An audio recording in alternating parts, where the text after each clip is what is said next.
close my eyes.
Yes, guys, good afternoon. Big up to everyone. Hope you're doing well. Appreciate you joining us again, guys. We're going to be talking some Liverpool. We've got a lot to talk about. We're going to talk about, I haven't spoken about the game against Newcastle. You've got to sleep on these things, So we're going to talk about that. We're going to talk about the hounding of Darwin, Nunez, the mistakes of Queven Kelleher, all this sort of stuff, guys. The mistakes of Arne Slot as well, and what we can learn from it. But big up the K-Mac. How you doing, man? Thank you for joining me. I'm good. Hope everyone's well. Let's hope the fumes calm down now, because it's just one game. It is just one game. And that is the problem with doing match reactions straight after a game as well. It is because you're very emotional. That's why I don't do it as much no more. I always try and wait a day or two and just chill out, calm down a little bit and have a proper chat. But guys, big up to everyone in chat. We're all doing good. Don't forget, hit the like, hit the share, it, subscribe, and all that good stuff. I'd appreciate it. So Liverpool are still 7 points clear. This is the main thing we've got to talk about, guys. We are still 7 points clear. I know the world went to shit. I'll do a pep. Yeah. Because we drew against Newcastle, which is obviously not a good result. Look, when you're 3-2 up, I get it. And it's just a kick in the teeth when you're 3-2 up and they score in injury time for a mistake. And it's a killer, yes, but a point is good away to Newcastle. The game was a weird one, wasn't it? It was sort of like an old school throwback kind of a game. Although I think all the midweek fixtures were, to be fair, they're all kind of strange games. But what did you get from the game, particularly the lineup, the players, performances? Lineup was a bit iffy for me. I'm sorry. Look, Slot's been incredible this season, but to play Quansah as a right back is a bit mad. It's a bit mad. When you've got a really good right back in Joe Gomez, who had an absolute turd of a game. He was shit. He was crap. He was at fault for the Isak goal because he let the guy run beyond him, and then Virgil had to do a turn the opposite direction.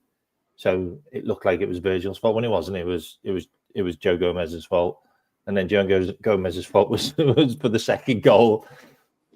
And look, at the end of the day, it was a shit game, and there was a shit referee. There was a load of shit play in the middle of the park by both teams. We couldn't pass it 5 yards, and they just kept on fouling everyone and didn't get any yellow cards. And then you've got an absolute crap show of Nunez and Gapco between them just being crap. And then you've got Mo Salah just pulling rabbits out the hat. We deserved absolutely nothing from that game, and somehow we were 3-2 up in the 90th minute. We were 3-2 up, and then you've got the first mistake by Queven Keller. But a huge portion of that blame has to go to Trent as well. What the hell was he doing? All he had to do was follow the ball in. Follow the runner. I've seen people say that. I don't blame Trent for any of that. Personally, Achilles heel for me. Kelleher should just caught the ball. It's not first. Should have caught the ball and fell on the floor and did a Pickford and just stayed on it for about an hour. I said it in the live chat and I say it now, and a lot of people are saying it as well. For me, Kelleher should have saved all 3 goals. His positioning for the first one of Isak is terrible. He's 10 yards off his line. He's not even in line with the shot either. He's not even in line with the shot. And also, he doesn't even stretch his arm. He just goes like that. He doesn't even stretch. I don't know what he's doing for positioning for that goal. Second goal, Gordon's not even connected properly and he's gone through his body. Third goal, I don't know what he's doing. But look, with Kelleher, I'm not going to slag him off or have a go at him. He had a bad day at the office, and he's been great for us since he's come in. So I'm not going to go totally in on the guy. He just had a bad day at the office, like all goalkeepers can do, and it is what it is. But I think the third one, it's just weird. That third one was just a little weird to me. It wasn't even a foul, was it? No, because he's done it before as well. I think someone said on Twitter the free kick they got wasn't even a foul. If you look at it, again, he just really jumped in the air, didn't he? He just jumped in the air. Yeah. It was. I mean, to be fair, they could have had a penalty. To be fair, that was a foul by Quansah, wasn't it? Yeah, it was a foul. But then I think Liverpool should have a penalty, because I do think that was a handball. Because he drove his body towards the ball, even though his arm. This is the rule. The rule of the handball really irritates me, because they talk about the arm being close to the body, So if your arm's close to the body, it can't be handball, right? But if you have your arm close to the body and then on purpose throw your body like that towards the ball, you're blocking the ball. You're blocking the ball with your arm, no matter if it's close to your body. Because I could do that, my arm down by my side and throw my body. It's going to mostly hit my ribs and my arm. But when they do that and they do that, for me, that's handball, mate. I've seen it's given in the Champions League. Normally against Manchester City, I've seen them given. It's given in the Champions League as well. It's given in the Champions League as well. I don't think it is, Barry. Go and watch the replay again, man. He's 10 yards off his line and he's not even in line with the goal. So he's sort of like here, and he's that sort of that he doesn't get himself in line, and he's 10 yards off his line, and it's not in the roof of the net. It's just above him. I'll tell you what, though. He should be saving it. I'll tell you what, though. That save from Gordon was utterly worldy. That would have put them 2-0 up at half time. Yeah, but then I don't think we're getting back. And I don't think we're getting back into the game then if it's 2-0. Yeah, we've never gone 2-0 down. Yeah, I think that's game over. Like if they scored that second, the brilliant save. It's weird one, and then he just let his second shot just roll through his body. It was. Yeah, Keller had a nightmare. Allison's had nightmare. Everyone's had nightmares. But it was Keystone Cops at the back though, like for all of them. Like we literally gifted all those goals. All those goals were gifted. The two you can critique. The first two you can critique and all that, and decide who's at blame. But the third one's just pure. You left it. Yeah. Did he get a shout? Like, has that come out whether he got a shout? No, he just left it. He's done it before. He's done that before. And last time... It was a brilliant finish, by the way. It was a brilliant finish. I think he did it last time, but Robbo was standing behind him to clear it. I don't know why he does it. I think what he's doing, he thinks it's the 90th minute. It's too long. I just let it go behind me and I take a slow goal kick in reach time. I think that's what he was. Yeah. I think that's what he was trying to think. But yeah, just save it, man. Cracking finish though. Like he hit that on the half. bounce. Yeah, on the half. On the bounce at a really weird angle as well. It was a really good finish. Like if you want to talk about like chances, like have you seen the replay of the Darwin, Nunez and Gakpo open goal, like between both of them? Like, yeah, there's literally no goalkeeper. Yeah, I'll get to that one because I think Gakpo's more at blame than Darwin. Yeah, I think the pair of them are just.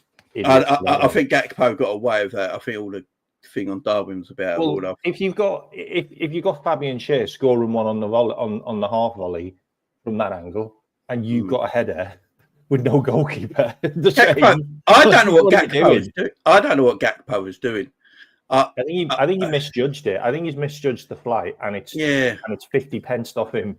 He just needs to edit into the There's nothing there. He just needs to edit into the goal. Well, mate, what is Nunez doing there, man?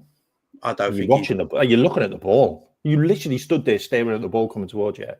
Like no goalkeeper, no defender. I find it hard blaming Darwin on that one. I blame more Gakpo on that one. I really do. Yeah. But look, as I said about Kelleher, he made mistakes. All keepers do. I'm not going to start slagging him off and say he should be dropped forever or anything like that. No. Just he's playing against Everton. Yeah, he's playing against Everton, but I do believe though when Ali's fully fit, Alisson comes back. Alisson comes back into the team. But look, Keller served.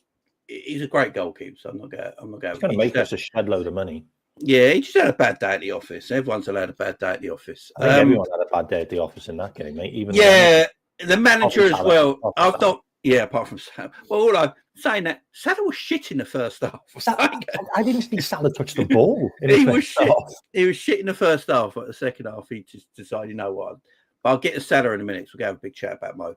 But with Arne, this is the first time this season I think I've gone on record and saying that Arne Slot got it completely wrong. Second half, though, mate. Yeah, second half. Did another Arnie Slot special. I still think at the end of the second half he got it wrong. His subs as well. Yeah, he should have sucked Nunez off. No idea what Nunez was doing on. No, and when we were 3-2 up, as soon as we went 3-2 up, for me, he should have taken Darwin off and put Endo on and just shored it up. Or even put the other goalkeeper in as well. Like just put two goalies in the nets. Just shore it up. I am shocked Rotaro didn't come on, I ain't going to say. Because what Rotaro has been good at for Liverpool is that 10-minute shore-up period when he comes on and just gets his usual yellow card in the 10 minutes. Shithousery. Fouls people, stops the play, slows it down. Perfect. That's what's great about in them positions. And, yeah, I think the manager knows he got it wrong, and I don't think we'll see him tactically do that again. That's one thing I do like about Arne. The last international break, the very first international break while he's been Liverpool manager, he got it wrong with the team he picked, and he never picked that team again after the last two international breaks. So he learns from his mistakes very quickly. The crazy thing is I wouldn't have picked Curtis Jones, but he was the one that got us back into the game. So it's like... Yeah, it was a great finish. Okay, you don't pick Curtis Jones, but if we didn't have Curtis Jones, No one made that run and scored the equaliser. So and when you look at Szoboszlai lately, Szoboszlai has been very good the last few weeks. Yeah, and I think I don't know what it is. Maybe he's starting to understand what the manager wants him to do. He was good when he came on.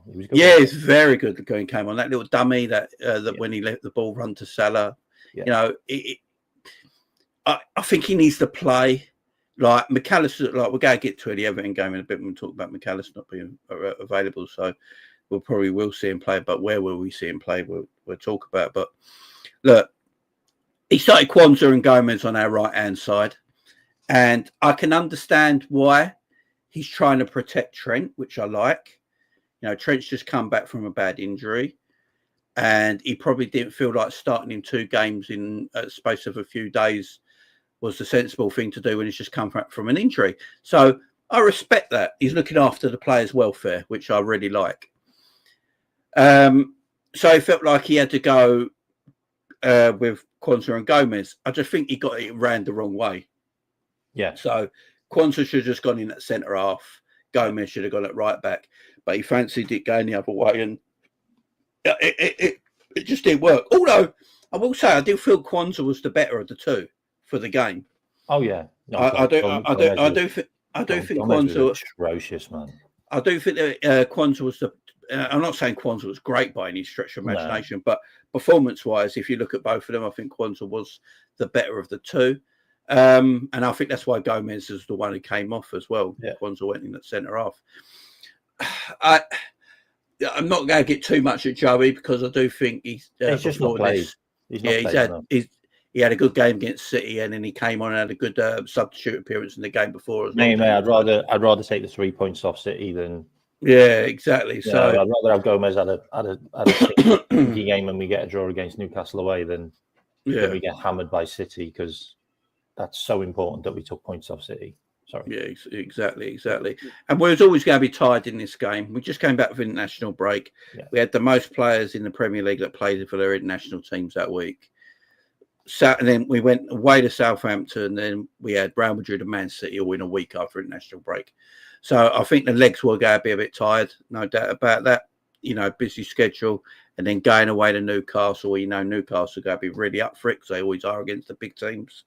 So, it was going to always be a difficult game. I thought personally we'd win it with our momentum that we got going right now, sort of flowing through the team. But yeah, the players just weren't at it. And McAllister, Gravenberch's worst game for Liverpool so far in the Arne Slot era. He looked absolutely shattered. I thought McAllister looked all right, to be fair. He got a yellow card, and I don't think McAllister could really do a lot more. I don't know what. I don't know what he got a yellow card for, by the way. Yeah, it was a it was a really obnoxious nothing, was it? Well, he booked all our players. He booked all our midfield in the space of 10 minutes.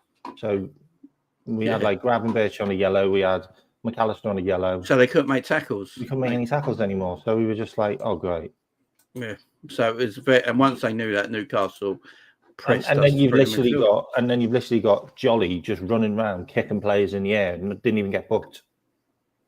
Yeah, he literally just runs around the pitch, just volleying players up the arse. Yeah.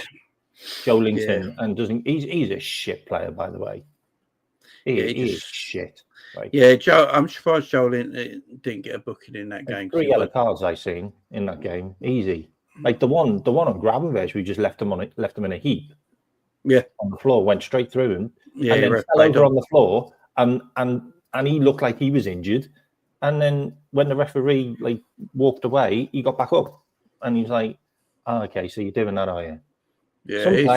Some players though, man, they just get away with just consistently fouling. He seems to be one of them. I don't know why, but yeah. No, I agree, man. I agree. I just feel like we got 5 yellow cards. I think Newcastle only got a yellow card for wasting time in the end, Mm-hmm. I think they only got a yellow card for wasting time and maybe back chat at the ref. I don't think they got a yellow card for any fouls. Yeah, didn't Pope get booked for wasting time? Yeah, he got booked. Yeah. Yeah.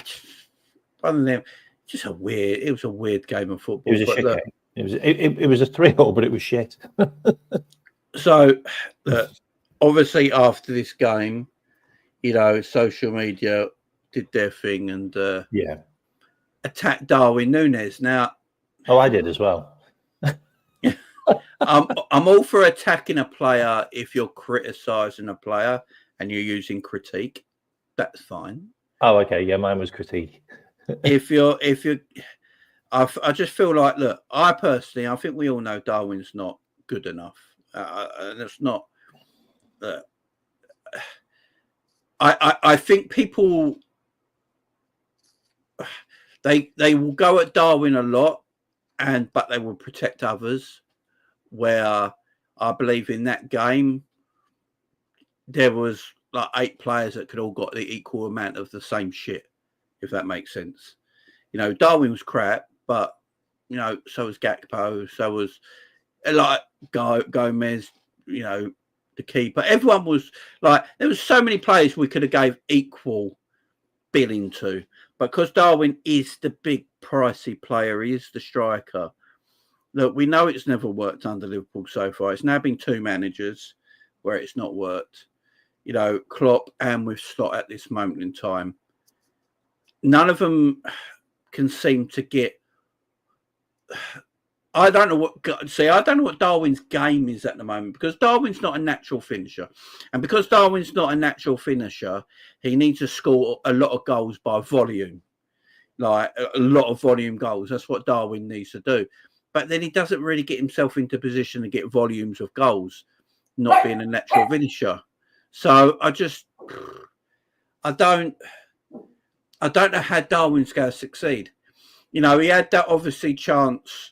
I think the best chance he had in the game for me is when he had the ball about 5 yards out in front of the goal and he put it about 20 yards wide. It went out for a throw. Yeah, that was for me Darwin's best chance to score in that game. You know, Cody Gakpo, I think that was 4-2. That was 4-2, by the way. Yeah, and this is the problem. Like, he misses chances to basically see games out, like to finish games off, and then teams come back into them. Like he did it at Man City. He's done it at a number of games. He did it at Luton. Like he literally dropped us loads of points because he hasn't been able to finish games off. Yeah. And look, I've had my say on Nunez a lot, and I know a lot of people in the chat are waiting for me to go on this massive rant about him. But I think people are now starting to just realise it's just enough now. Like there's not going to be any change. Like you've now got pundits and commentators who are literally in the game talking about Nunez's misses from last season. Like if you've literally got commentators now bringing up stats about how many chances he missed, how many times he hit the post, like how many goals he hasn't scored.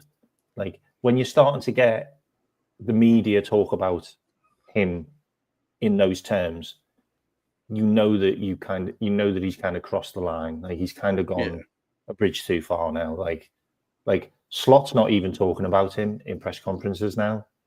Like Slot used to say, like, oh, his effort, he's doing this, he's doing that. Like he's not even talking about him now, and you can see his face on the touchline when Nunez misses again. Slot's just like, I'd say he's pulling his hair out, but he hasn't got any. But look, the biggest thing for me is 22 goals in 72 Premier League games. It's just not good enough. It's just not good enough to be a number 9. Like you had over 109 shots on goal last season. You missed 36 big chances. You hit the post 16 times. Like this is just last season, and last season was supposed to be a good year. Like he got 11 goals last season, but he got 16. Was it 16? No, how many assists did he get? He got 11 assists, wasn't it? Yeah, I think he got a good number of assists. But the problem is this year, he's only had 16 shots. He's only had 5 on target. He's got no assists, and he's got 2 goals. And if you're not creating, and you're not scoring, and you're not actually shooting, well, what are you actually doing? Like, and this is, look, for me, he's basically a Jordan Henderson up front. He's just a Jordan Henderson up front. Like, he's lots of effort, he's lots of endeavour, and he's running and he's putting everything on the line, but you're not getting anything out of it now. Like, you're not getting goals, you're not getting assists.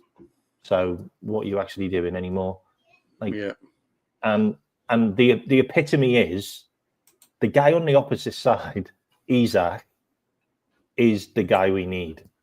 He's the guy we need because he's the one which is scoring the goals, creating chances, pressing people, pressure, but he's intelligent. Like, the numbers on Isak, I think he's been involved in 32 out of 35 games goal involvement at home. And he scored something like 26 goals in 35 games at home. Like, they are just astonishing numbers. And he was less. He cost less. He cost 60 million. And he was the actual guy that our scouts were looking at. But Klopp wanted Nunez. They both went to the Premier League at the same time.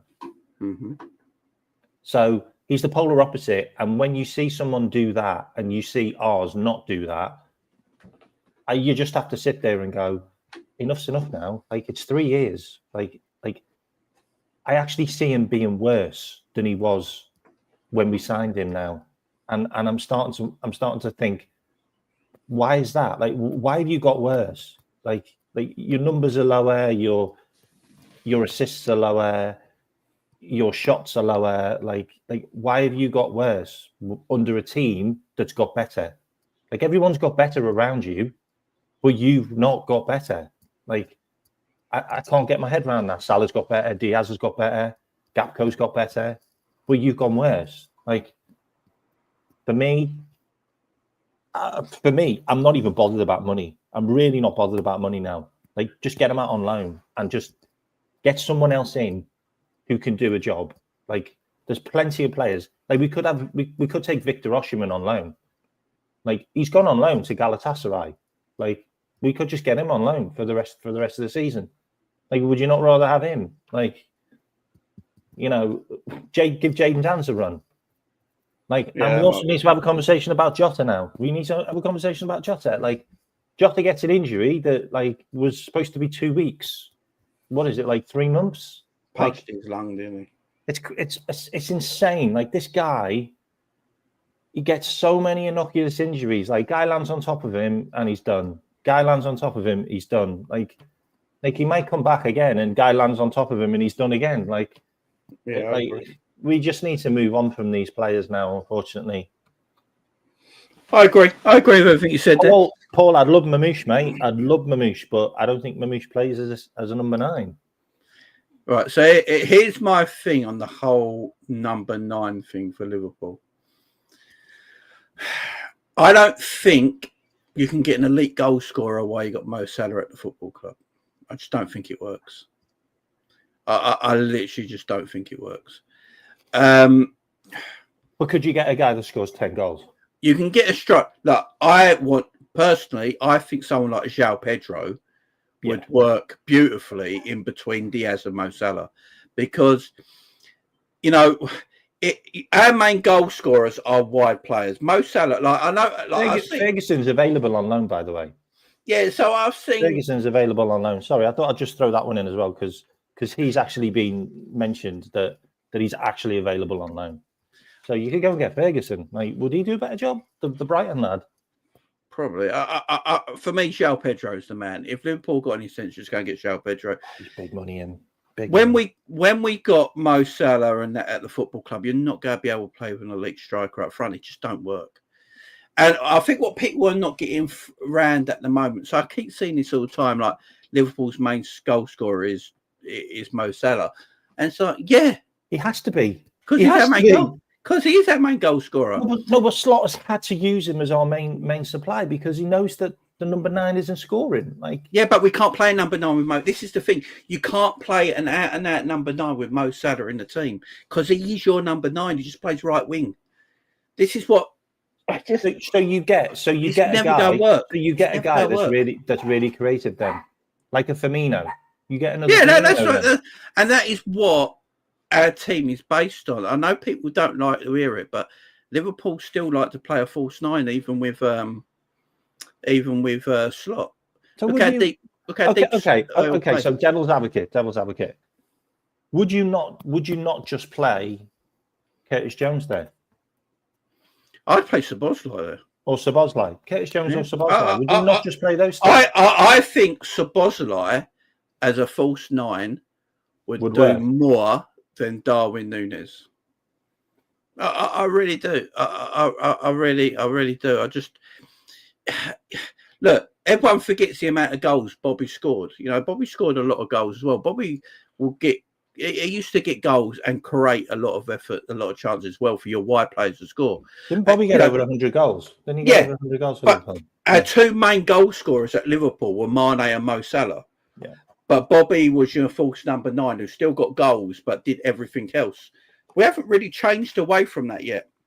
I think if Liverpool were to get an Isak, it'd be a Mo Salah replacement because you play Isak up front and you go and get maybe an Anthony Gordon and a Diaz or something like that, the player wide around him who will get their goals in the meantime.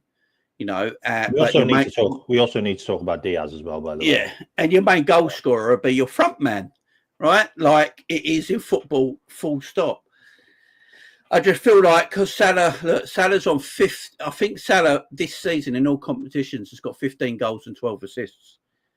So if you've got a player that's got 15 goals and 12 assists already this season, it's going to be very hard for an elite level striker to get his fair share of goals because Mo's eating a chunk of it.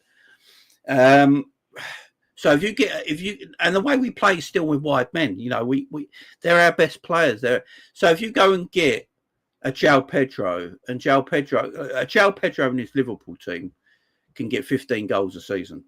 If João Pedro's getting 15 goals a season, Mo Salah's getting 20 goals a season, and Diaz is getting his 10 to 15 goals a season, then you've got that's your front line.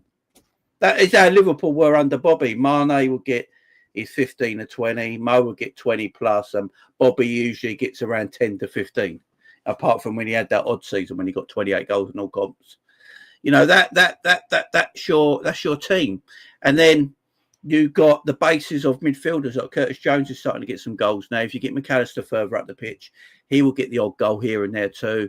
Szoboszlai has got the ability to get the odd goal here and two as well. So I think if you played Mac in a 10, you get 10 goals out of Mac. Yeah, Mac's got the ability. I really do. You know, he's got the ability to. And I know everyone's saying Mo creates a lot of chances. He does, but he also is an elite level goal scorer, guys. This is what I'm trying to say. He's an all-round, like Mo Salah's doing what most elite level number 9s do. He just plays on the right-hand side of the pitch.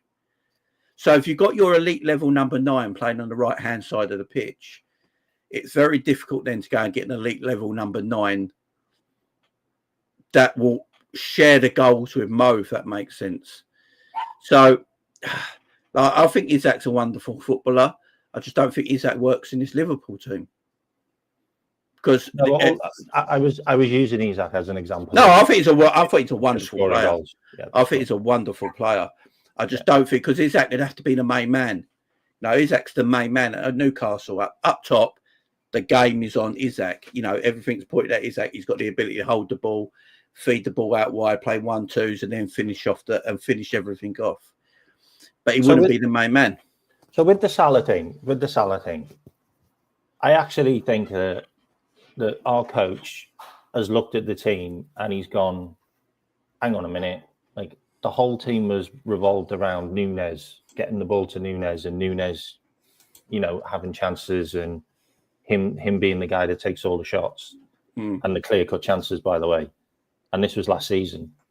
But I think when he's looked at it, he's gone, I can't trust this guy. This guy doesn't score enough goals. He's not going to be the one which wins us games. So he's tailored it around getting the best out of Salah again. And it's obviously worked because Salah's on incredible numbers this season.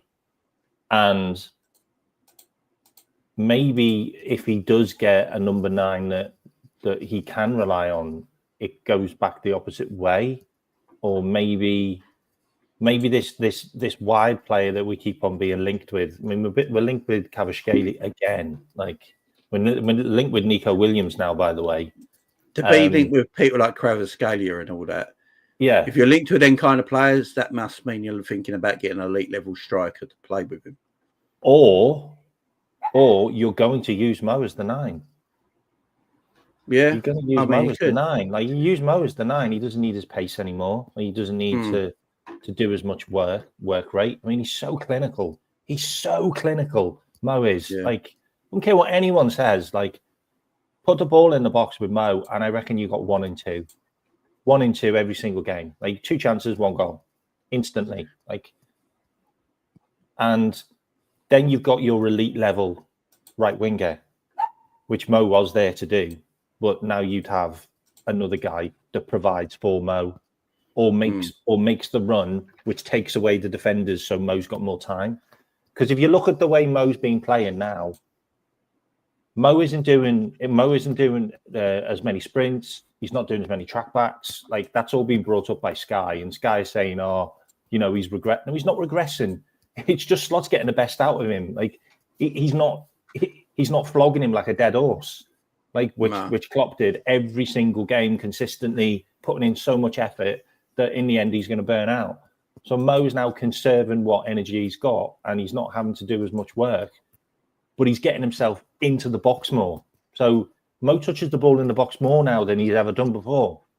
So, and I could see him as a number 9. Like, I could see him doing 3 years as a number 9 and just scoring bags of goals, and our wing play just being able to create for him. And this is what I'm saying. What K-Mac's saying here, when you've got someone like Mo Salah, when we had that great front three of Mo Salah, Mane, and Bobby Firmino, Mo Salah outscored all the front three every season apart from 1 year when him and Mane finished on the same amount of goals. They were top of the Golden Boot. Do you remember that? Yeah. And they all shared it with Son and everyone, didn't they, that year? Yeah, there was like 4 of them all with boots. Salah still outscores all of them because he's your main goal-scoring threat, but the others picked up stuff. Like Bobby Firmino, at his whole time at Liverpool in the Premier League, scored 82 goals. 82 goals is what Bobby Firmino scored, but he got 52 assists. Yeah, and we're talking about proper assists, not like a 2-yard pass to Mo Salah. Right, he got proper assists, yeah. Back heels and flicks and some of the wild assists he got. How many times did you see him back heel it through to an entire defence? Yeah, Bobby was special. 100 goals for Mane in the Premier League for Liverpool. Yeah, I'm glad he finished on 100. Yeah. Mo Salah's, we all know Mo Salah's stats are just, Mo Salah.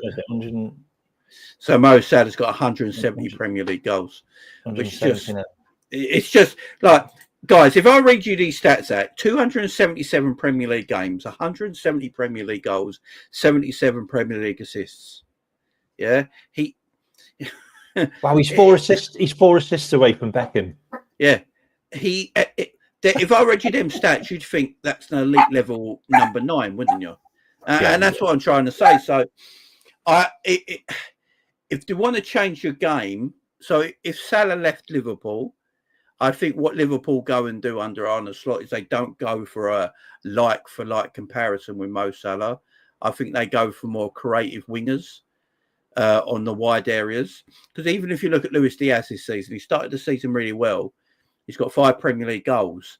Well, he started, mate. Can we roll that back a bit? He hasn't scored. He started 3 games well. Yeah, he hasn't scored since September, I believe. Yeah, but he scored all his goals in 3 games. By the way, let's just. But he's a creative. He's a creative winger. He's a creative winger that needs a main striker. So Luis Diaz would always look better if he had a main striker as his number 9. Luis Diaz would look amazing if he was playing at another club. I like it. I think Diaz. No, he can do one as well. He can do one. He's crap. Like, I'm fed up of all this Mo everything. Like, why is it always Mo again? Like Mo seems to be the guy that just does everything for us again. Like, because he's a main goal scorer. Every team's got a main goal scorer. Just go and get a good bloody player Like now, just go and get a good player now that can score some goals with Mo. Saying that, Mo's our main goal scorer, and I think everyone else. FC, someone wrote. Everyone else. This is the problem, right, with football today. They just forget. Every top club has a main goal scorer, and then everyone else chips in. You know, everyone's got a main goal scorer, and then there's chipping in, or just like barely providing. Like Mo's got 13 goals in the Premier League this season. He's top of the pile. Yeah. 9 goals from the rest of our forwards. 9 goals from the rest of our forwards. It's not just the Premier League, though, is it? It's awful. Like I mean, Diaz scored all his goals in the first 3 games. Like, let's just make that clear. And then Nunez got 2, and Gakpo's got 2, and the rest is just Mo. But Mo's been scoring every single game consistently. The others haven't. Like, Diaz hasn't scored since September. Why is Diaz even playing? Like, he's not scoring any goals. He's not providing any assists. Like, he shouldn't even be in the team. Like, he should be dropped, and someone else should be playing in his place. Like, if I was Slot, I'd be trying Nunez there. Like, try Nunez there then, because he's not doing anything as a number 9. Like, the problem I've got, mate, is it's now getting to the stage where we need to score goals to win games because we've lost all our defenders and we're now conceding goals. Like, we conceded 3 goals in the last game. Yeah, we conceded 2 goals in the game before that against Southampton. I know we didn't concede against Man City, but we conceded 5 goals against Newcastle and Southampton away. Okay, away. Just remember the away games. So we only conceded 8 goals all season. Yeah, and we conceded 5 in those 2 away games. So we're now having to score goals to win games. It's not a case of just 1. Like we were talking about, we just get 1 and then he just shuts shop. We can't do that anymore because we've got our reserve defenders in.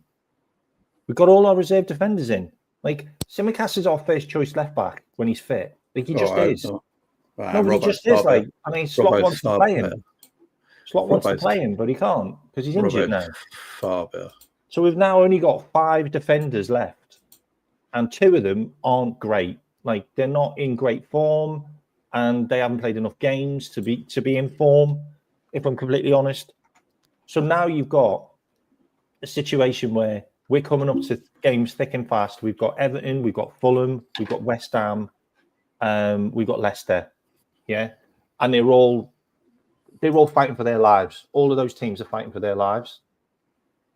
We're conceding goals, whether we like it or not. We're conceding goals right now, so we're going to have to rely on our strikers to get us goals to win us games. It can't just be Mo.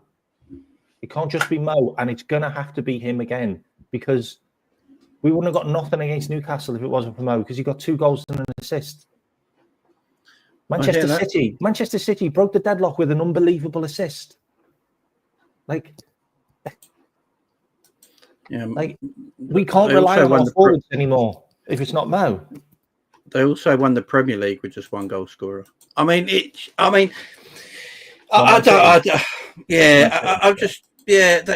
won the goals that just harder. He is a cyborg.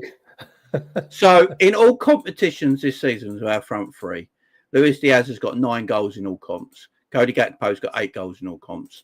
Mo Salah's got 15 goals in all comps. So they're scoring goals. I get what you're saying.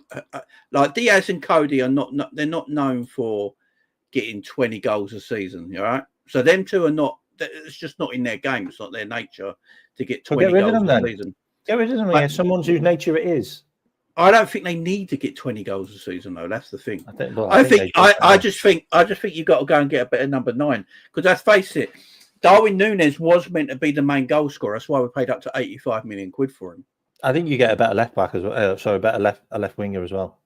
You get a better winger. I just play Diaz through the middle now every week. That's what I would do. That's what me and K-Mac and both been saying. Yeah. No, I'd rather play Diaz than Nunez. Yeah. I literally think right now I think Slot's just got to go Gakpo, Diaz and Mo. Because I think you are right, K-Mac, and I think Slot knows that as well, that, we are maybe relying too much on Mo, which is understandable. Look, he's probably the best player in the world at the moment, so I can understand why we are relying on him. Yeah. And he's a world-class talent, so he's going to do his thing anyway. But yeah, others do need to step up. I just feel like he thinks that as well. It's not working with Darwin. I think Darwin's best performances in Liverpool have always come off the bench, in my opinion. That's always been. He's an impact player. I think he's a good impact player as well. I just don't think he's a genuine starter. I don't think Slot's made up his mind yet who he prefers at left wing between Gakpo and Diaz, because they play evenly almost the same amount of games. I really do think he might just go Salah on the right, Diaz through the middle, and Gakpo on the left for the next few weeks. I think that's the best. And see how it goes. Then you got Darwin as because I think I'd rather have Darwin as an impact sub than a Diaz or a Gakpo. I think that would be better. And then obviously Chiesa's just had he's having his mini pre-season at the moment. So he played under 21s, and he scored a nice little goal. Looked decent. I do believe those highlights. He was just like he was on another level. Like he's totally different, ain't it? He just stuck out like a sore thumb. I think if Chiesa was available to him today, I think Chiesa would have gone played through the middle a lot more. I think he made a point of that in a press conference when he mentioned Chiesa in the number 9. It's when Jota was got injured first of all. They talked about rotation. He's like, Chiesa. So in my opinion, there might be a game where if Chiesa, I think Chiesa might play against Genoa and Southampton next week, so he gets some game time. I hope so. If Chiesa plays through the middle, Salah on the right, or Diaz and Gakpo on the left, that looks a lot better. I think Chiesa, you're saying about goals, Chiesa could be that. He could be that player can get, because he is a good finisher. So Chiesa could be that player who does grab goals at the second half of the season. K-Mac, even when he made his debut, I think he hit the post. He's straight in the action. Yeah. He got an assist. A mad assist.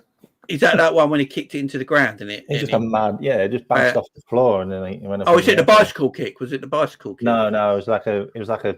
He shanked it, but it hit the ground and went up, and then it was an assist. I think I literally think out of all the take Salah out. I was really excited when we got Chiesa. By the way, I think he's a fantastic player. Guy just didn't have a pre-season. Shows. I think if you think about it, take Salah out of this. I actually think Chiesa's probably your second best goal scorer. And then obviously, if Jota's not fit, if Jota's not available, I think Chiesa's probably second best goal scorer. So Liverpool got a sort of something out in the forward line, and I agree with everyone in the chat as well. So I just don't know what. I think he's gonna have to take Darwin out the firing lineup. Yeah. Also, I think he puts Darwin in front of a firing squad. I think. I mean, play him in the dead rubber games. Just play him in those games that Genoa away and Southampton in the cup. Play him against them. Just do that. And the thing is, don't put him up against Everton away. Don't do that, man. Darwin's 25. I know, mate. We can't act like Darwin's not. He's an 18, 19-year-old. He's not Jayden Dans. If it was Jayden Dans. And the weirdness with our fan base with him, like he runs after the ball and everyone starts shouting Nunez. I'm like, what? He hasn't done anything. He gets a standing ovation every time he comes off the pitch. I'm like, you didn't score, mate. You didn't do anything. Why are the fans giving you? It's really weird. Really weird now. I can understand people. Look, I think the reason people protect Darwin is because he had that very good season at Benfica and people believed in him, right? And I get it. People believed in him. And we thought, right, let's go and get the striker we need. Go and bring him in. And we all put our hopes on this guy to be the guy that would go and finish them chances that we missed in the Champions League final. That is what everyone's point of view of it was. He got 30-odd goals for Benfica that season. He killed us in that Benfica game. 36 goals he scored that season. Yeah, and I think the world thought, Liverpool fans thought, right, we've got the guy now. We went and paid the money, got the guy. We're going to back him. We've got him and Salah and Diaz now. We're going to score bundles of goals. He's going to be that guy who finished things for us. And unfortunately, it's never happened. It's just never happened. And I think I'm not having Heskey slander in here. I'm sorry.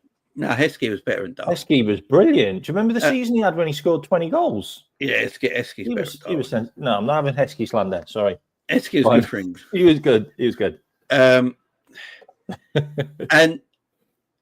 we always seem to make excuses to Darwin, like, we're not playing the way we should be for him, and we're not doing this for him, not doing that for him. That might be true. Look, it also might be true, all right? But I think Matt on Coppish said it as well. Darwin sometimes waits for the game to come to him instead of him getting involved more and taking the game to others. And that, I think, could be true. I just don't know what to do with Darwin. I want this guy to succeed so badly. He seems like a genuinely great guy who tries and tries and tries, but it's just not working for him.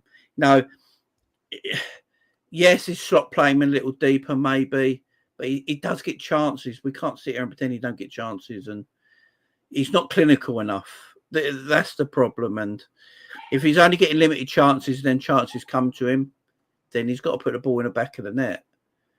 And I think if it was another striker that Liverpool paid up to 85 million quid for, but wasn't as likeable as Darwin, the whole fan base would be on his back and wanting him out. Why is he likeable though?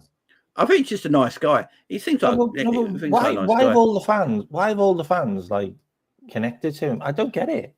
I don't get it. Like the guy got a bit of abuse and then deleted all his Liverpool history. And the guy went on international duty and started throwing chairs into a crowd with mums and kids, and seriously, I don't understand what this guy's got over you. Like he gets into a fracas in every game where it looks like he's going to headbutt someone, and the amount of times he's gone 2-footed in so many tackles, and got away with it, just because his tackling was so bad that he missed. I'm not having it. I'm sorry. I've never been on the Nunez train. I've never been on it at one stage ever. When we signed him, I said he was a bad signing. Diaz was a bad signing as well. I said it on Jerry James' show. I said it on Coppish. I said these two are going to let us down. They're not good enough. Liverpool do not suit street ballers. We've never suited street ballers. The only street baller we've been able to handle is Luis Suarez, and that's because no one could handle him. There wasn't a team in the world that could handle him. When we had him, he was the greatest player on earth. He just was, and he was 20% better than anybody else, and that's why Barcelona did everything they could to get him, because he was unreal. Do you remember watching him play? He would just he would do magical stuff. He was magic. Darwin was Suarez. Firmino's not really a street. I didn't think Firmino was so much of a street baller. No, he was just technically incredible. Suarez was one of the great strikers of all time. I mean, it's just different, man. It's just different. Look, Darwin this season has got 3 goals in 18 games. Wow. He's got 3 goals in 18 games. Wow.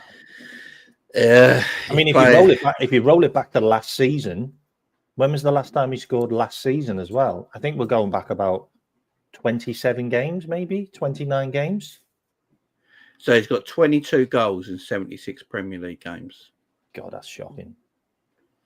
That's really 22 goals. Salah's got 13 now. Salah's got 13 goals now. I know. Guys, sorry. Look.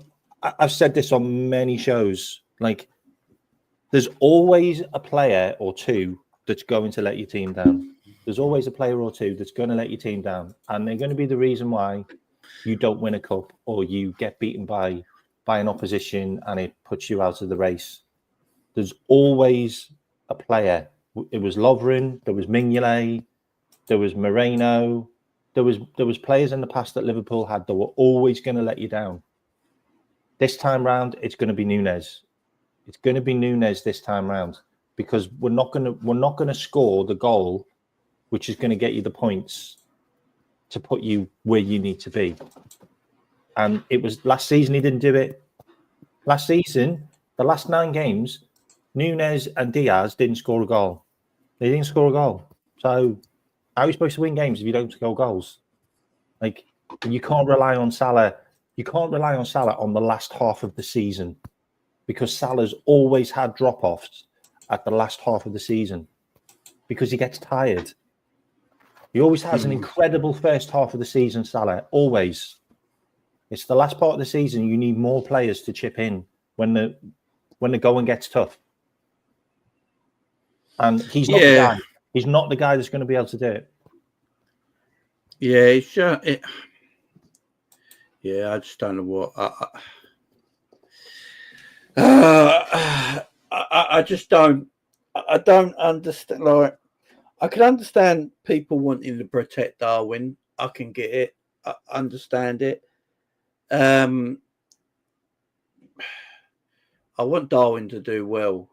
But at this moment, I want us to do well. I want us to do well, and that's why I want him. I want him off now. I want him gone now. Like, people in the chat, that if you are a big supporter of Darwin in the chat, what do you think we need to do, or Darwin needs to do, to get the best out of him? Because he is 25 years of age now. He's a grown man, right? We can't do this thing that he's a kid, he's doing this, he's doing that. He's a 25-year-old grown man. He played 76. He played 76 times in the Premier League. Yeah, this is his third. It's not cheap change. This is his third season. I just want to know is it ever going to happen? Is it ever going to happen? Like, if it doesn't happen again this season, that's 3 years where you can look at it and go, it's just not good enough, and you have to move on. Can you afford it to go into a fourth season and you have your fingers crossed that it happens? Like, I've always said it. I've always said it. Like, players can peak at different ages in their career. I get it. Some players are excellent between 18 and 24, and then they drop off. Some players are better when they become 24 onwards. And they start become better footballers. I mean, are we hoping Darwin clicks next year when he goes on to his fourth season at Liverpool and he goes on to be 26 and he kicks on? I don't know. Is Darwin, do we have to make Darwin the main striker and wingers around him that create for him? But then do you trust Darwin to finish most of the chances off to get your goals? If that's not the case, then I think we just got to have a look at it sensibly and just go, look, maybe, we like the guy. We hope he succeeds. It's just not going to be with us, unfortunately, and we've got to move on and get someone else in. And if that's the case, that's the case. And we just got to have he could still get goals this season, which is good, obviously. I mean, he's got 3 and 18 at the moment. It's not good enough. He does get chances. I'm not going to sit here and pretend Darwin don't get chances. Darwin got so many chances last season. Darwin should have been on at least 20 Premier League goals of the chances he had last season. And I will say the same. I'll be fair here as well, guys. I'm going to be very fair here. I think the same has to be said about Jota as well. Jota this season, when he was fit at the beginning, he was getting lots of chances, weren't putting them away. It was getting frustrating as well. There was a time with Jota at Liverpool where he went a whole 12 months without scoring. I know he was injured and stuff at the time and played and all that, but it was a year. So, got to be fair. I've got to be fair. I'm not going to just criticise. Like, Diaz isn't scoring enough goals at the moment, like K-Max said. He stopped. I think his last goal was late September, early October. Can I just give you numbers on Diaz as well, just to let you know. Diaz has got 21 goals and 81 appearances for Liverpool in the Premier League. So he's not that different than than Nunez, by the way. Cody Gakpo. No, Luis Diaz. Yeah, that's what I'm saying. Diaz is just. I think what Diaz is better at is playing in that position of what Slot wants him to do than Darwin. I think that's just a difference. Gakpo's got 17 goals in 70 appearances for Liverpool, but you also have to put into perspective. Gakpo didn't play as a striker for so many times. Like he played right wing, he played attacking midfield, he played number 8. Gakpo's not really had a run as a left winger until this season, and he's got 2 goals in 14 games this season. Yeah, and I wouldn't even class Gakpo as a goal scorer. Do you know what I mean? Yeah, Gakpo 17 goals in 70 games. Jota scored 2 goals in 7 games, by the way, this season, like in the Premier League. So he's actually got better numbers than any of the other forwards apart from Salah. And he hasn't been great. Chances. And he hasn't been great, but he's still got 2 goals in 7 games and not played well. I just feel there's a reason why Jota was starting against Ipswich, because Jota was Slot's first team number 9. So really well. Yeah. I think if Jota's fit, Jota plays number 9. Yeah. 100%. In the Premier League, so the stats here, like you just said, Premier League only, guys. Cody Gakpo has played 70 Premier League games and he got 17 goals and 9 assists. Yeah. Darwin Nunez has played 76 games and got 22 and 12 assists. So in theory, Cody's goal return is better in the Premier League than Darwin's. Yeah, because he hasn't really played as a striker. And Darwin's played more Premier League games. He's played 76 and got 22. And Cody's played 70 and got 17. So they're about equal. And Darwin Nunez was your £85 million striker. So there's an issue. I think just giving you guys them numbers, there's an issue. There's definitely an issue. Just giving you guys them numbers, you can see there's an issue. Big up Punjabi Firmino was in a super chat from earlier. It says Slot's first real mistake, my opinion, was Kwanzaa at right back. Yeah, look, Slot got quite a bit wrong. I think he'd even admit that as well. And Gakpo's inconsistent. I'll get on at Gakpo. Diaz is inconsistent. So if we can get on at them, and Gakpo's got a similar game to goal ratio than Darwin Nunez, and Darwin Nunez was bought as your £85 million striker, I think that's the issue. I think that's the issue, that it's just not, something's not working. And I just don't know what it is. It wouldn't shock me if Darwin went somewhere else and scored goals. I just don't know what the issue is, because someone wrote it in the chat, by the way, and I can't remember who it was, but big up whoever that was. But they basically said he's not learning from his mistakes.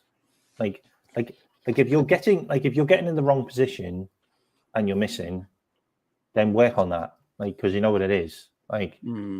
And the biggest issue for me, and I've said this many a times, if you don't get your ass into the box as a striker when you're not scoring goals, you're never going to score goals. You're never going to score goals. You'll score 5 goals by just being in the box. Hang on. Yeah, what the hell do you mean something's not working with top of both leagues? Yeah, I'm not on about the team, my friend. I'm on about Darwin. I'm not on about the team. I'm not on about Liverpool itself. Liverpool itself is working fine. We're flying. I'm not on about the team, my man. I'm on about Darwin. I'm talking about what's the issue with Darwin. Why isn't it working for Darwin right now? Not the team itself. Liverpool are doing fine. Liverpool are doing right. This isn't a show about Liverpool are working fine, man. We had 2 draws and a loss all season. It's perfect, man. And Slot just can't forget about Newcastle. No, sorry, not Newcastle. Crystal Palace. He can't forget about Nottingham Forest. He keeps on bringing it up. Yeah, every press conference, all the time, man, all the time. It's just that Darwin's just not. I don't know what it is, guys. I don't know what it is. It's not working at the moment under Slot. It weren't working under Klopp. Does Darwin? I don't know if Darwin needs to be the main focus. I don't know if that's the thing. Like probably at Benfica, he was like arguably the main focus of their attack. So everything went through him in that season that he got 36 goals. Maybe that needs to be the thing. Maybe he just needs to be the main focus. But Liverpool, he's not going to be the main focus when Salah's there, is he? I just don't think he's ever going to be good enough, mate. Some players just can't hack the Premier League. They just can't hack the Premier League. Like goalkeepers are better, defenders are better. You know, it's the pace is so much more in the Premier League. Like you do see players that like just don't score goals in the Premier League, and then they just go abroad and just start knocking them in again. Like, yeah, I agree. That's why I see it with so many players. But I just feel like that's just it with him. Like. And that's why I said with Darwin, if he went to Spain, I wouldn't be shocked if he scored barrels of goals. Yeah, he would. And he shuts everyone up, and I'll be happy for the man. I really would. You know, but he's a 25-year-old guy now in his third season at Liverpool. 3 years, mate. And it's not clicked yet. We can't sit here and say it's clicked because it hasn't. Something's not clicked quite right. Curtis Jones has got the same amount of goals as him. Yeah. Curtis Jones has had bare shots on goal. Like very few shots on goal, Curtis Jones. And he's got 2 goals in 11 games. Right. Thomas Bolstad's got 1. He's only 1 behind him. Mr. Len, big up, my man. He says, I'm not going to lie, how can we actually judge him this season when neither of our strikers are getting chances created for them? And he's good. We have to be able to judge him because he's not scoring goals and he's getting chances. Sorry, I've got to bring the dog on camera because he's barking. You might have a point there. You might have a point, but would you say as well? Because Matt on Copy said this as well. Big up, Matt. He said this as well that Darwin waits for something to happen. He doesn't grab a game by the scruff of the neck. Stand still. You know, does Darwin have to do a bit more? If he's not getting the chances created for him, guys, does Darwin have to do a bit more in his game to force it? You know, or does he just stand? Look, I've been having to make this fair, guys, to show you I'm not picking on Darwin, right?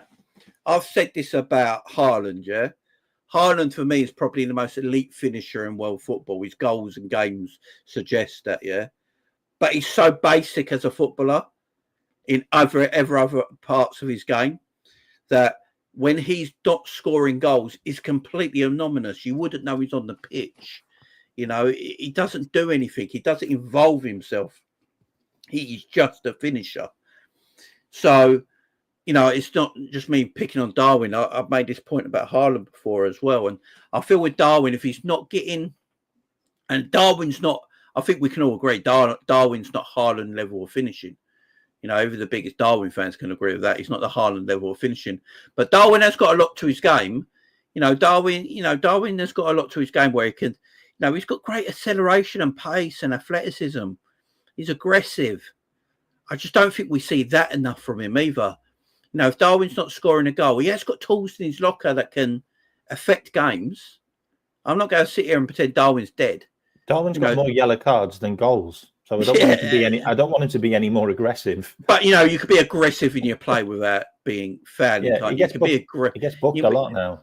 You can be aggressive in your play, and you can get the ball and use your pace and athleticism and change the game in that kind of way if you're not scoring. But he's not doing that at the moment either, and that tells me there's just something maybe not right with Darwin himself right now. Maybe he's just not feeling it.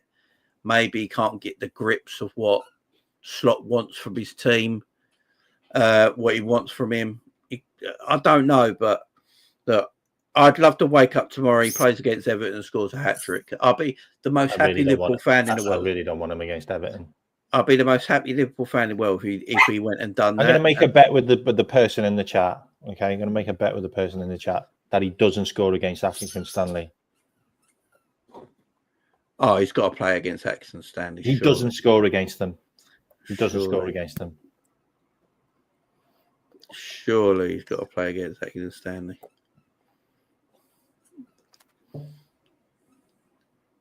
I just, and I that's agree. I agree, Bruno. By the way, we need to stop trying to turn all our strikers into Firmino, but it's because of the wide it players we works. got, guys. The It works reason with the that's the wingers. case is because of the players we got in our attack. It works You with the have wingers. to. You have to. You have to. I keep saying this till I'm blue in the face. It If works you've with got the players wingers. like Diaz and Mo Salah and Gakpo, yeah, that's the reason you've got to do that with your main striker. It's just the way it is. Look at Arsenal; they're the same. Sky Blue, our players can provide 10 through balls for him, but can you guarantee he will score? He will score any of those chances because he missed bags of them last season, and he's also missed a couple this season. You know, He has. Like, look, last season he had, I believe, God, I believe only Ollie Watkins had more chances and created for him than Darwin Nunez last season. And some of the games he missed those chances, mate. Man City, like last season, I think last season we can all admit that Darwin had barrels of chances. This season, maybe not the case as much, but that's the thing, guys. This is what I'm trying to say to everyone. I agree. He ain't getting the massive chances this season when he plays. Someone just wrote, "I'd rather have Trent as a striker." But the thing, Trent probably scored more goals, you know. But Trent's a better footballer, so it's not really fair. But look, Darwin is not getting as many chances as he did last season. I will agree with that, yeah, because we play a little bit differently, right? But when you're not getting as many chances, if you're only getting 3 chances a game, elite level strikers will score 1 or 2. And that's the difference. I think that's the difference when we talk about the elite level. If we want a Darwin to be on that elite level, if he's getting 3 to 4 chances a game, he needs to at least score 1 or 2 every game at that elite level. That's a little bit. That's probably the difference. So if he's not getting like a barrel of chances, the ones he does get, he needs to finish them. And that's probably it with Darwin. I mean, I just think for Darwin right now to boost his confidence, believe it or not, I think it'd be better for him to come off the bench and impact games that way. You know, just like I'll ask everyone in chat right now, if you had Jota or Darwin available. So Jota and Darwin are both available, guys. Who are you playing in the number 9? Just give me one name in the chat. If Jota and Darwin are both available, who are you playing in the number 9 tomorrow? Say it's the Everton game tomorrow. Say Darwin and Jota are both completely fit. Who starts in that number 9 position?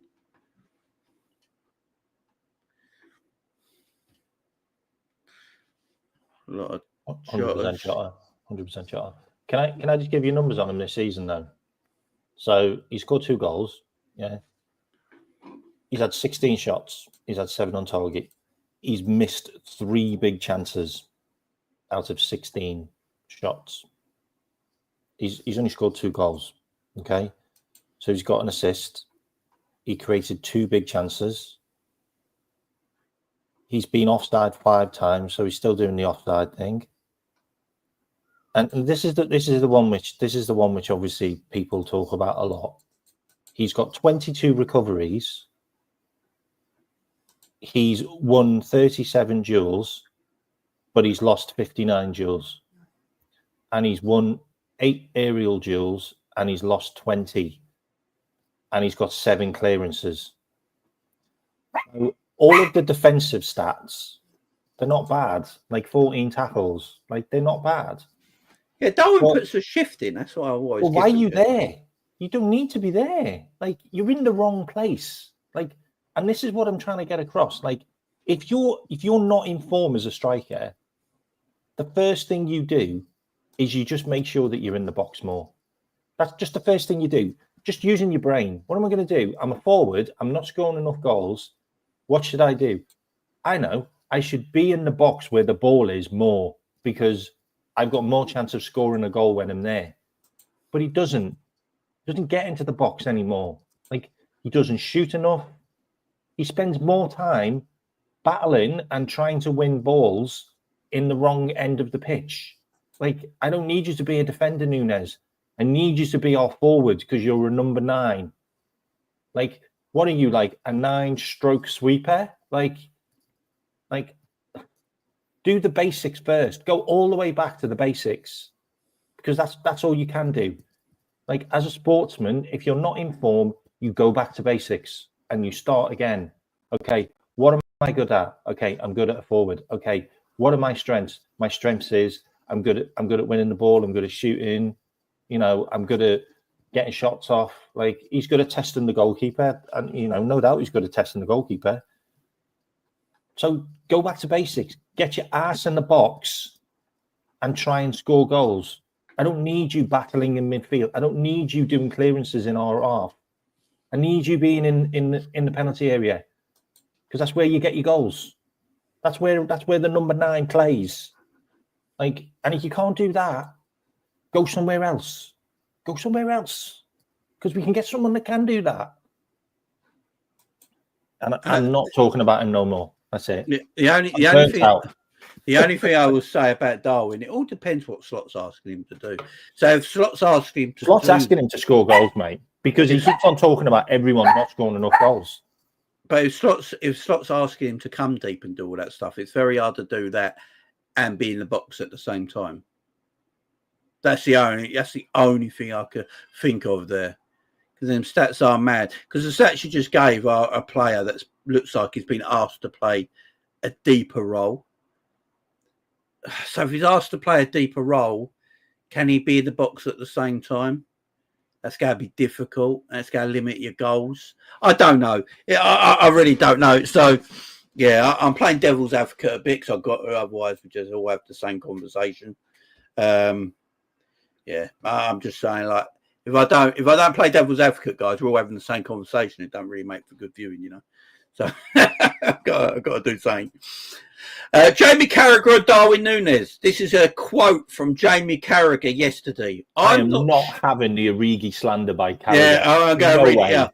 I'm not sure he's here at Liverpool next year. I think he'll probably move on. He's more like a cult hero because he's a bit mad and runs around a lot. But he's better than Divock Origi. That is what Darwin. That is what Jamie Carragher said. Even my wife disagreed with that. Okay, my wife disagreed with that because she was like, "Hang on, Origi? No, Origi's a god." Yeah, so he said he'll be a cult hero, which I agree with. I think Darwin will be a cult hero because he has a lot of fans, and he's better than Divock Origi. Wow, you should see the comments under this quote, man. It's not good. No, Divock Origi was a better finisher than Darwin. I mean, this was Carragher talking about him while he was wearing a Manchester United shirt, wasn't it? Yeah, I don't know. I think he's that was an absolute bozo right now. He's just a bozo. He's glossing United and Arsenal. That's all he does. Yeah, he is. You can't. I'm not going to sit here and pretend Divock was great. Divock was lazy as shit. Yeah, he was some finisher. Divock was a better finisher. There was no doubt about that. It's just mad to me. Absolutely mad to me. But yeah, look, the Liverpool Newcastle game is what it was, guys. A lot of people made mistakes. I don't think Newcastle got beat by any top 6 team. Newcastle always turn up everyone. They always turn up for the big teams. I don't know what it is. They obviously beat Arsenal. They drew. The Arsenal fans like coming at us going, "Oh, you dropped points." Hang on a minute, you got beat by them.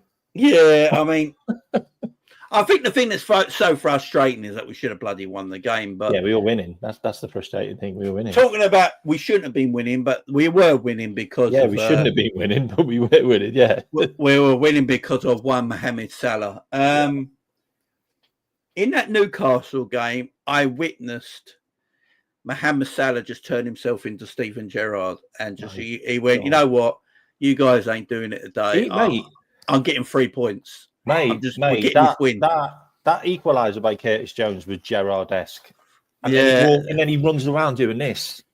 Well, the pass into and I'm him just like, wow, Curtis Jones. Like that's how you get a team up for a game. The pass and then Joe Gomez gives and gives them the second. That Salah pass into bloody Curtis Jones Outside of the foot. Mate. And then when he decided in the second half, Mo decided, you know what, none of you guys can take everyone on. So I'm just going to do this myself. I'm going to wake up tomorrow, being 9 points clear still. I ain't having all this shit. And then he went and took everyone on and hit the crossbar with his right foot from a tight angle. Can I tell you something funny about that? So if you watch that again, where Mo takes everyone on, hits the crossbar, if that bounces out and Nunez is there to tap it in, he's offside. Yeah, I know he got him. He ran too quickly, didn't he? Jesus Christ! But yeah, and then obviously Mo got his 2 goals. Case. There you go. I rest my case. And then Mo got his 2 goals. Obviously, him and Trent had just got this beautiful understanding together on the right hand side. Lovely goal, and then his 3rd goal when he just went that turn in the box. I bet Mo went at the end. I bet Mo just didn't talk to Queven Keller after the game. I bet Mo was like, I just done everything in my absolute power to make sure we win this game. I bet he just looked at Keller, just gave Kelleher the side eye. I reckon he probably didn't speak to Gakpo and Nunez either, mate. He was the one that put the cross in for them to miss open goals. Gakpo, I'm going to say Gakpo with that header. That's 4-2. That's game over. Gakpo should have scored. I don't know what he's doing, man. Cody should have scored, man. Simple as that. You know, no excuses really. I know Darwin got stick for it because he missed it at the end by the post, but yeah, I think more sticks should go to Darwin. To be fair, I just think. Yeah, I just think it was terrible. I know Newcastle's are talking about a robbery because apparently they were clear when the ref blew full time.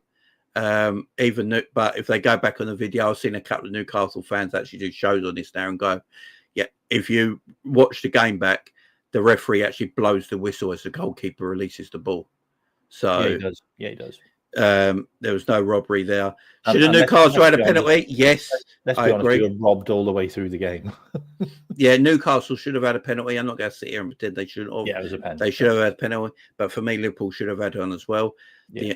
I mean, there was arguably 2 there. The Diaz shirt pull, when they just kept hacking him and shirt pulling him, and then I believe it was handball. I know the arm's close to his body, but he's thrown his body with his arm towards the ball. If he doesn't do that, the ball's in the back of the net. So, yeah, I believe both teams should have had penalties. The referee blew the whistle when the goalkeeper released the ball. So, no robberies. And also, Newcastle can't complain, man. You were 2-1 up. You know, what are you doing? You know, Fair point. Can I also mention something on the Everton game before we go? This game is so important, and it's not just the fact that it's 3 points off Everton. It's the bragging rights at Goodison. Do you know about this? It's their last ever game there, isn't it? No, do you know about the bragging rights? We've won 41 and lost 41 at Goodison. This is the one. This is the one that gets you the bragging rights at Goodison Park. If we win, then we've won more games at Goodison than they have against us. Isn't that mad? In 130 years. Wow. That's a wild one, that, isn't it? The problem is, though, we barely win at Goodison. I know, but that's a wild stat, that. Like, I think that gives you the final rights at Goodison. So, if I remember rightly, did Klopp only win once at Goodison in the Premier League? Yeah, in years. And that was a Mane goal when Sturridge hit the post, wasn't it? Yeah. Mane tapped in the last minute. Yeah. This game's going to be mad, you know. It could be the opposite of what happened. So apparently we always beat Newcastle at St James's, yeah, and we drew. So maybe things are going to be reversed this time round. Did you think we were going to score a 4th at Newcastle, though? Because I did.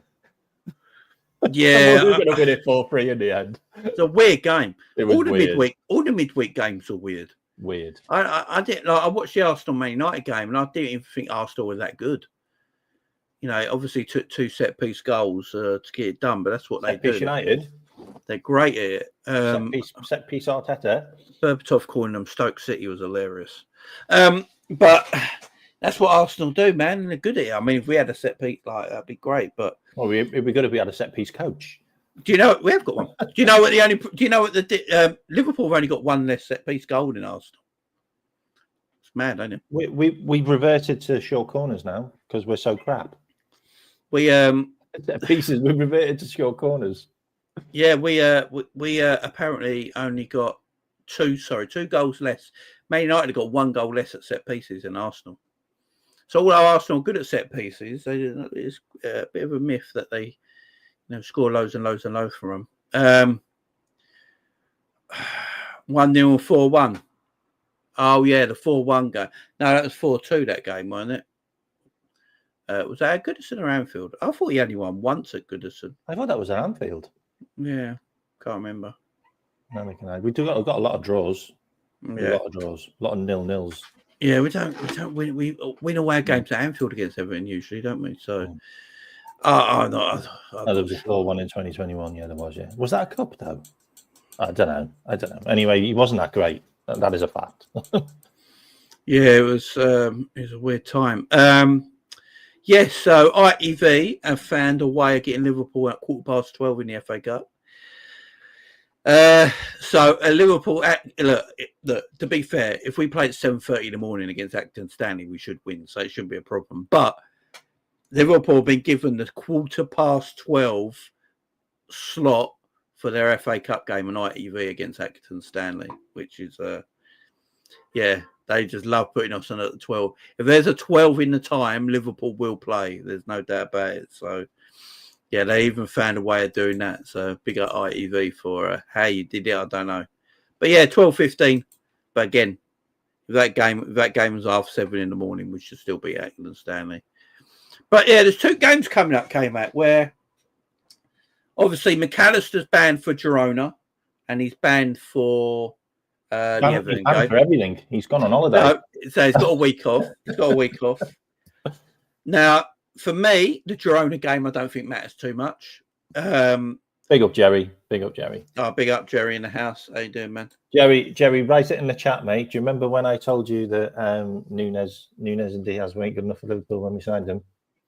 It was the first time we chatted. Sorry, go on. What was I going to say? I can't remember. McAllister's banned. Oh, McAllister. For the game. So, yeah, McAllister's ban against Girona don't really matter for me. The Everton game, yeah, it just makes it a little bit more difficult in that midfield. I think Szoboszlai comes back in. I think Curtis Jones will play as well. But where do you put Szoboszlai in this game? I heard a lot of people talking that Szoboszlai could play that double pivot role alongside Grav and kick Curtis Jones in the 10, or put Curtis Jones back in the double pivot. What would you? Because that's going to be the free, ain't it? What would you do, K-Mac? I think Jones goes in the double pivot. I think he's more. I think he's more press resistance, and also he doesn't give the ball away. If Nunez gives the ball away in that position, if Dom gives the ball away in that position, the right at our back four. Jones doesn't do that. Like, I don't think Jones has given the ball away in our half all season. I think he's got like a 99% pass ratio in our own half. That's how good he is with ball retention. I think Dom, you play him in the 10 or like an advanced 8.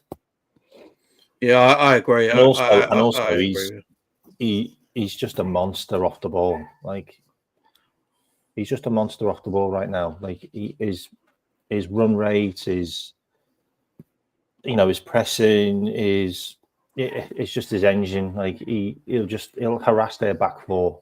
If you play him against Everton, you're probably going to get something, because they're not great.